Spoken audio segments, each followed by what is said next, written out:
Does your device need fixing? We offer a free diagnosis. We pick up and deliver right to your door, no calls or travel needed. We send you a quote before repairing, and only go ahead if you approve it. Easy, transparent, and professional. Link in description. Сьогодні ми розглянемо, як замінити вентилятори в ноутбуках MSI Bravo. Для цього вам знадобляться кілька інструментів: викрутка з хрестоподібним насадкою, пінцет, а також чистячі засоби для внутрішньої частини ноутбука. Перш ніж почати, переконайтеся, що ваш ноутбук вимкнений і відключений від електромережі.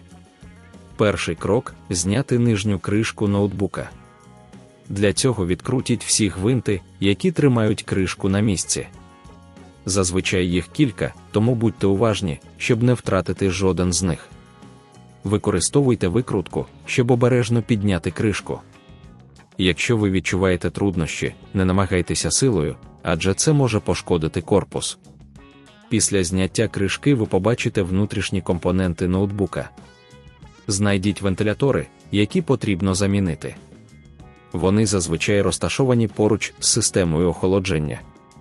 Відключіть кабелі живлення вентиляторів, обережно піднявши їх з роз'ємів. Тепер відкрутіть гвинти, які фіксують вентилятори на місці. Знову ж таки, будьте уважні, щоб не втратити їх. Після цього обережно витягніть вентилятори з їхніх місць. Якщо вам здається, що це занадто складно, пам'ятайте, що ми пропонуємо професійну діагностику без зобов'язань, а також забір і доставку до вашого дому. Тепер візьміть нові вентилятори. Перед установкою рекомендується очистити внутрішню частину ноутбука від пилу. Використовуйте стиснене повітря або м'яку щітку для цього. Це допоможе покращити охолодження та продовжити термін служби вашого пристрою. Після очищення встановіть нові вентилятори на їх місця. Закріпіть їх гвинтами, які ви зняли раніше. Підключіть кабелі живлення до нових вентиляторів, переконавшись, що вони надійно зафіксовані. Тепер, коли все на місці, поверніть нижню кришку на ноутбук. Закрутіть всі гвинти, які ви зняли на початку. Переконайтеся, що кришка щільно закрита, щоб уникнути потрапляння пилу всередину. Перед тим, як увімкнути ноутбук, ще раз перевірте, чи все підключено правильно. Якщо ви не впевнені, ми пропонуємо кошторис перед ремонтом, щоб ви могли бути впевнені в своїх діях.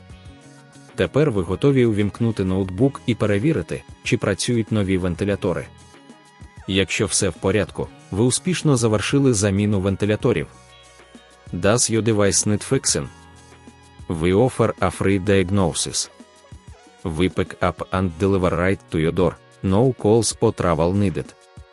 We send you a quote before repairing, and only go ahead if you approve it. Easy, transparent, and professional. Link in description.